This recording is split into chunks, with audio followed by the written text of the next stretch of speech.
नमस्कार, आप देख रहे हैं इंडिया सावधान न्यूज और मैं हूं आपके साथ मानवी ठाकुर। शुरुआत करते हैं आज की खास खबरों के साथ। उत्तराखंड कैबिनेट ने हाल ही में समान नागरिक संहिता यूसीसी को मंजूरी दे दी है, जिसके बाद राज्य भर में हलचल मच गई है। इस फैसले को लेकर विभिन्न समुदायों के बीच चर्चाएं तेज हो गई हैं और अब मुस्लिम स्कॉलर ने इस पर अपनी कड़ी प्रतिक्रिया दी है।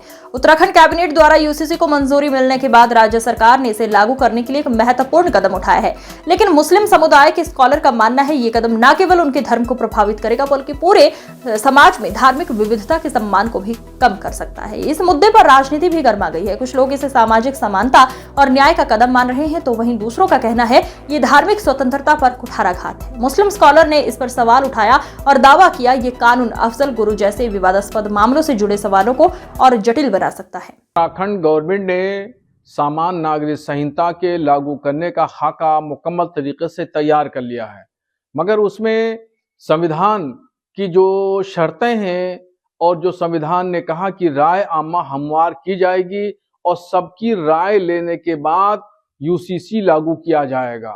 इस पर जो रंजना कमेटी बनाई गई, हाई कोर्ट की रिटायर्ड जज मोहतरमा की निगरानी में ये कमेटी बनी, तो उन्होंने बाज़ाब्ता तौर पर ये ऐलान तो किया कि हम इस तरीके से प्रक्रिया अपना रहे हैं, मगर उन्होंने जितने भी तबकात यानी समुदाय समाज के लोग, मजहब के मानने वाले मुसलमान, सिख, बुद्धिस्ट, जैनी, शेड्यूल कबाइल, ट्राइब्स, इन लोगों से राय मशवरा उन्होंने नहीं लिया। और ये यूसीसी के बजाय समाज को तोड़ने वाला ये यूसीसी बिल है। इस पर गवर्नमेंट को दोबारा पुनर्विचार करना चाहिए, नजरसानी करना चाहिए। संविधान ने ये कहा कि सबकी राय आम्मा ली जाएगी।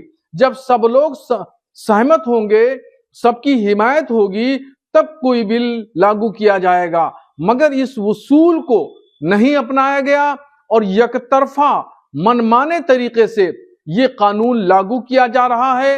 इससे विकास नहीं होना है, तरक्की नहीं होना है, बल्कि पब्लिक को हर नए कानून में, एक नए मामले में उलझा के रखना है और सिर्फ हिंदू और मुस्लिम की परिभाषाएं वजह करते रहना ये धामी सरकार का वतीरा और तरीका बन चुका है। इससे बाज आना होगा और इस पर उनको विकास के लिए, स्टेट की तरक्की के लिए, वहां सभी समुदाय को खुश रखने के लिए ध्यान देना होगा, न कि हिंदू मुस्लिम करने से विकास होगा।